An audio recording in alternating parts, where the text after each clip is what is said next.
Hello everyone, and welcome to Saturday. Starting the Saturday off with waffles. Been a little bit since we made some waffles, and we have a bunch of mix right now because, we already had mix, and then mix got sent in, and then we were at the store and there was some mix that looked interesting. So like between all of this, we have a ridiculous amount of pancake and waffle mix, so we're just kind of working through it. This is the Kodiak cake. We've had this before, but we haven't had it in waffle form. Mm-hmm. Is it good? Is there any noticeable difference between this and the pancake? I don't know. You'll have to see. Okay. Because, and actually, I'm just going to take a bite. Not really. Mm-hmm. It's different because it's a waffle. Mm-hmm. It tastes very similar to the pancake. Anyway, today's interesting because after I finish lunch, I am going to be doing a stream, doing a First 20 stream. I had hoped to do a First 20 stream earlier this week. I could not do it because there's too much other stuff going on. And I could do it next week, but I think Chaz is busy next week. So I was like, well, could we do it Saturday? And he's like, yeah, I guess we could do it Saturday. So I'm doing it Saturday. So a very, very rare Saturday afternoon stream, and it'll just be real casual, just going to play through some games. I got a few different things lined up, and I might let the audience vote on some stuff. So, here in a bit, we'll talk about the games I played in September 2021. Several hours later, as promised, let's talk about video games. So the first game I played today on the First 20 stream was Lake. This is a game that I personally requested. It's a walking simulator. I mean, you don't just walk, you also drive. But it was something that's really different from what we normally play on First 20, so I wanted to request it. The backstory of the game is that you are a fairly successful person in your early 40s who has been living in the big city, and you take a 2-week vacation to go back to your hometown.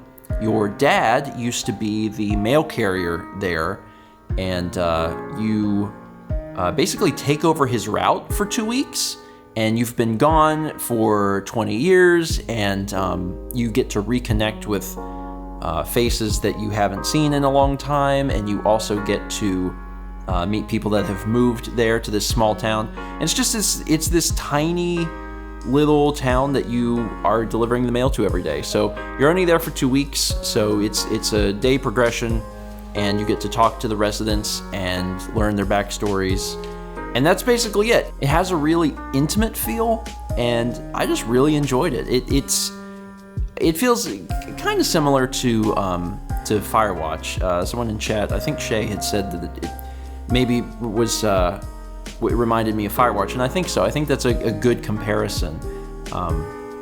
It's just a wholesome game if you want to, pass some time. There's not a whole lot of game element to it. Again, kind of a walking sim, but I really enjoyed what I played. So maybe something to check out. After that, we played Bee Simulator. Bee Simulator, it was interesting. I had always kind of written it off as a joke game, and then very recently, I kind of found out that actually no, it was highly rated. People really enjoyed it, and I was like, okay, so let's give this a shot.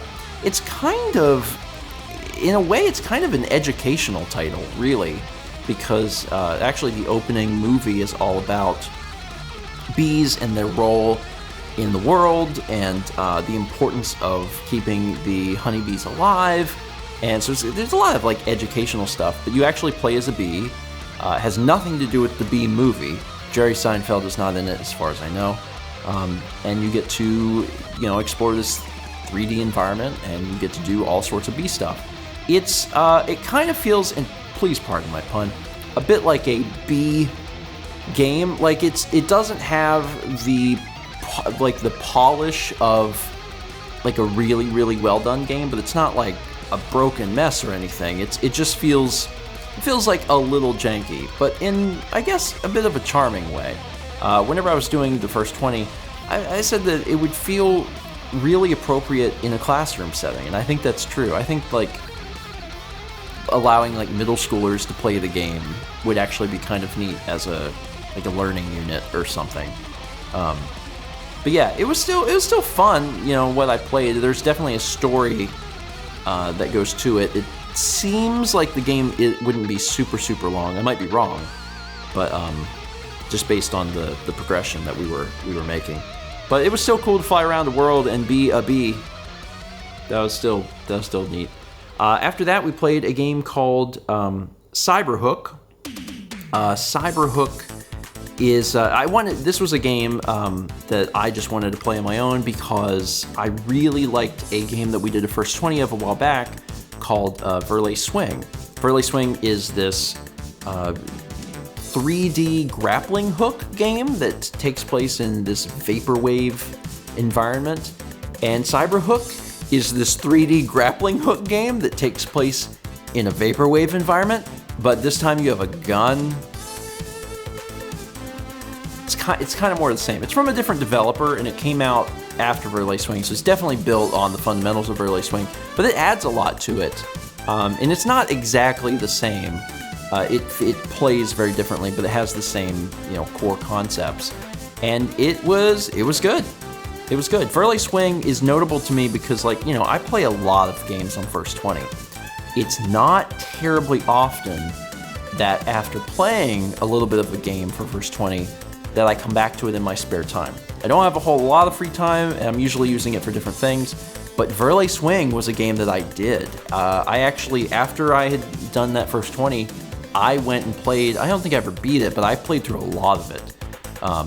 Actually on Saturdays when we would be chatting with folks, I would play through it, so I really liked that game. So being able to have an opportunity to play what is essentially more of it was really cool. But again, they're not quite the same, and this is getting down to the nitty-gritty. In Verlay Swing, your grappling hook reaches really far away, and in this game it doesn't, so you kind of have to stick closer to the blocks that you're swinging from. But if you like Verlay Swing, you'll love this. It's basically more of the same. And if you're looking to try out either one of these, I don't know, just whatever's on sale. They're slightly different, but they're so similar that I'd be like, whatever's on sale. They're both really good. So after that, I let the audience vote on some stuff. The first three I picked, I had requested Bee Simulator and Cyberhook were both from Jam. And then I decided to let audience vote. And the audience chose Going Under. Going Under, I think, was actually another Jam title.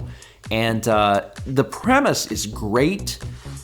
It is a satirical dungeon crawler where the dungeon is failed tech startups. And it's really well done. The world building for it is really well done. The dialogue is hilarious. And we had quite a few people that were in chat that were a part of, the corporate world that has these team building lingo and dialogue, and they were like, oh my god, they're hitting exactly what it feels like to be in this environment. And the combat was fun. It was obviously a very funny game, and I really enjoyed everything that I played from it because it was pretty polished, and it was pretty polished up until we ran. It was actually fortunately at the end of a run, but we ran into a bug that it basically soft locked the game. It broke the game where I couldn't continue what I was doing, and also it was a terrible visual glitch that would very easily make you sick. So that really sucked because I really enjoyed what I was playing. I enjoyed it enough and would hope that bug would not be common enough that I would still probably recommend the game. But that sort of thing leaves a sour taste in your mouth, to present a game to an audience and be like, hey, we're going to take a look at this game. For 30 minutes, you're playing it, you're loving it, the audience is loving it, they voted on it anyway. And then at the very end, there's this terrible bug, and you're like, oh, that sucks. What happened very specifically is that you play the game in third person, but there is something that can happen in the game where you switch into first person for a little bit. So that happened, I was in first person, and then when it went to switch back to third, it got stuck and it was spinning wildly, and it just, again, it sucks. And I actually read, I think someone on the Discord had found a forum thread where they had asked the developers about this exact bug, and it was from July.